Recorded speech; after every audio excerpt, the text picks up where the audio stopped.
can you talk about the value of wrist control and head control? Hmm.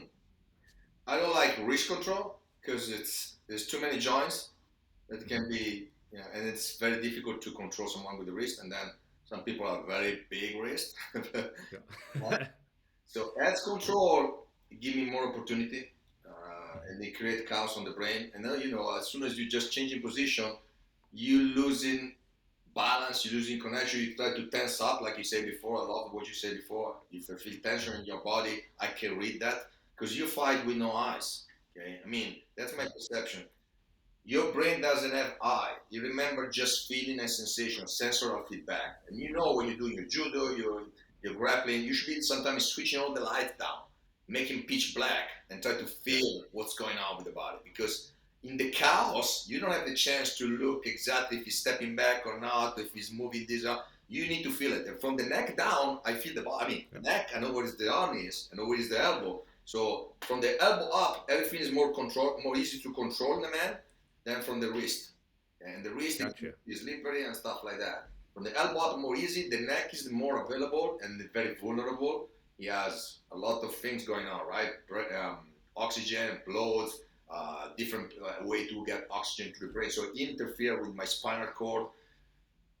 Got the eyes, got the shooter triangle, so you create more devastating things. And of course, I can if I have the neck, I can go down. I know that I can go for a Russian tight or whatever it's gonna be. The whole body just keeps spinning, and maybe just working with my elbow. If I'm a striker, whatever is gonna be the reason, whatever it's gonna be the opportunity, or also my second nature way to fight.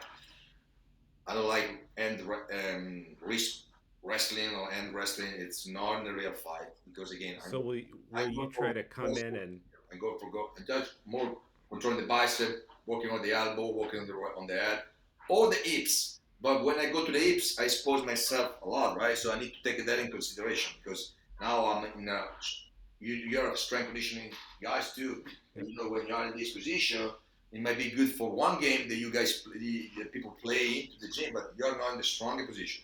You are more powerful, more strong when you are vertical, right? right, That's why jiu-jitsu is so good on taking or walking on the ground because when a human being is on the ground, cannot be that explosive, cannot be right. that mobile, and that's when a lot of people they train on the ground. They are very able to they improve movement.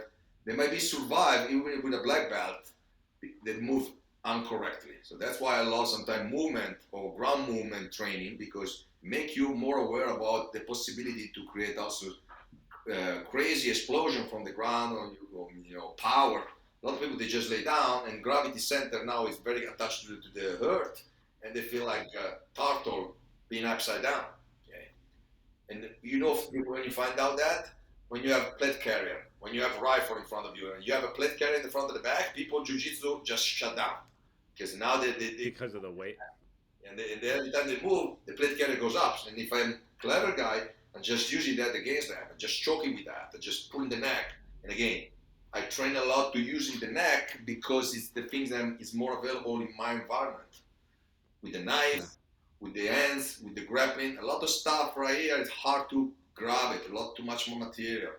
So it's I need to be. So in a situation like if you and I were face to face, you would try to forego the wrist and arm control in all instances and get into like a tie clench or something like that to then start to Yeah, control the head, or tie, or like an arm 50 drag. or an arm drag, and then Yeah. the best position for me would be on my 45 on from the back.